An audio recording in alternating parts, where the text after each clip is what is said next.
সাহায্য চেয়েছি আল্লাহর কাছে। আল্লাহ কয় বান্দা ওয়াকানা হাক্কান আলাইনা নাসরুল মুমিনিন, বান্দা সাহায্য এখন আমার তোমাদের প্রতি করা আমি আল্লাহর প্রতি হক হয়ে গেছে, ওয়াজিব হয়ে গেছে, হক ওয়াজিব হয়ে গেছে।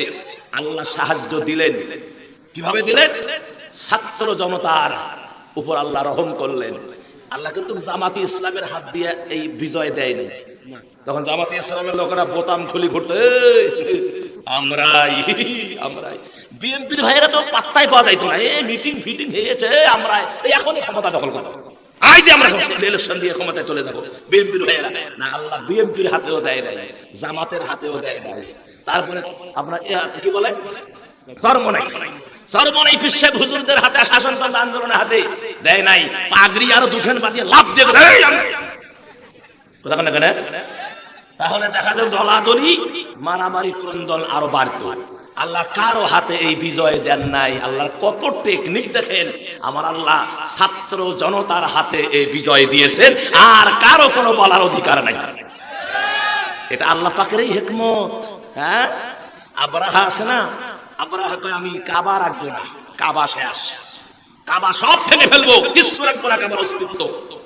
আল্লাহ কয় কাবার মালিক তুই না আমি, কাবার মালিককে তুই না আমি, কাবার মালিক হলাম আমি, তুই যা, তোর পিঠির সাম থাকা নাকি দেখ।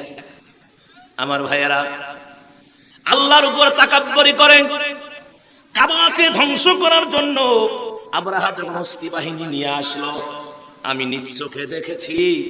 যখন আমি হজে গেলাম, সেখানে মিনা প্রান্তরের ভিতরে একটা পাহাড়ের দিকে তাকালাম, হজ অবহেলা বিশৃঙ্খলা, মনে হয় কোনো সময় এই পাহাড়ে কোনো বড় ধরনের দুর্ঘটনা ঘটেছিল। আমি আমার মুআল্লিম ভাই মোহাম্মদ আলী কুমিল্লা বাড়ি মুফতি সাহেব, উনি প্রত্যেক বছরে হাজি নিয়ে যান। কতবার যে গেছেন নিজেরও মনে নাই, এতবার গেছেন হাজি নিয়ে। আমি ভাইকে জিজ্ঞেস করলাম, ভাই এই যে মিনায় পাথর নিক্ষেপ করার জন্য জামানতে যাচ্ছি, কিন্তু এই ডাইনে এই পাহাড়টা এরকম দেখা যায় কেন? উনি আমারে বললেন যে ভাইজান ভালো কথা তো মনে করে দিয়েছেন, এটা হলো সেই পাহাড় যে পাহাড়ে হস্তি বাহিনী সব আব্রাহার গোষ্ঠীকে আল্লাহ ধ্বংস করে দিয়েছে। আল্লাহ পাক বললেন, তোমরা কি দেখেছো হস্তি বাহিনীর উপরে আল্লাহ কি রকম ব্যবহার করেছেন? তারা যখন কাবার দিকে আসলে মিনা প্রান্তরে আসলো, আমার ভাইয়েরা খবর পাঠালেন আব্দুল মুত্তালিবের কাছে যে তার মতামত কি। আব্দুল মুত্তালিব তখন উট দুম্বা ভেড়া বকরি মানুষজন নিয়ে ব্যস্ত, মানে নিরাপদ জায়গায় নিয়ে যাওয়ার জন্য। দূত এসে বলল, খবর কি, তুমি তো এরকম ব্যতিব্যস্ত কেন? তোমার কি কাবা নিয়ে কোনো টেনশন নাই? আব্রাহা সৈন্যবাহিনী নিয়ে এসেছে, আমার দূত হিসাবে প্রেরণ করেছে, তোমার অভিমত কি? তখন সে বলল, তোমার আব্রাহাকে, তোমার নেতাকে গিয়ে বলো কাবাটা আমার ঘর না, ওই দায়িত্ব আমি নিব না, কেননা যার ঘর তিনি তা রক্ষা করবি। আমি কাবার মালিক না, মালিককে, মালিক হলো আল্লাহ। বিধায় যিনি মালিক, মালিকের ঘর মালিকই রক্ষা করবে।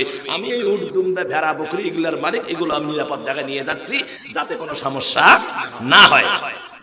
ফেরত আসলো আব্রাহা, আরো অগ্নিশর্মা হয়ে গেলেন। তারপরে যখন রওনা দিলেন, আল্লাহ পাক আবাবিল নামের পাখি প্রেরণ, ইতিহাস জানা আছে না নাই? তৈরন আবাবিল,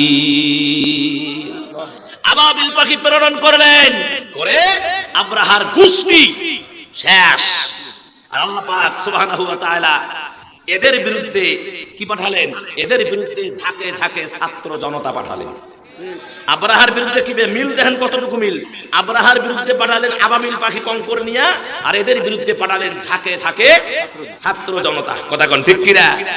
আব্রাহার বাহিনী কাসফিম মাকুল, আর এদেরকেও আল্লাহ বাংলাদেশ ছাড়া করলেন। এখন যদি ওদের দলের নাম নেওয়া হয়, আমার ভাইয়েরা ঘৃণা ভরে মানে খবরদার নাম নেই। কথা কোন, খবরদার নাম, তুমি কি বলতে চাও ওই দলের নাম মুখে নিবে না। এত বড় খারাপি করলে মানুষের দিল থেকে একবারে বুঝে যায় আমার ভাইয়েরা, এগুলো সব তাদের প্রাচিত্য। কথা কোন ঠিক কিনা?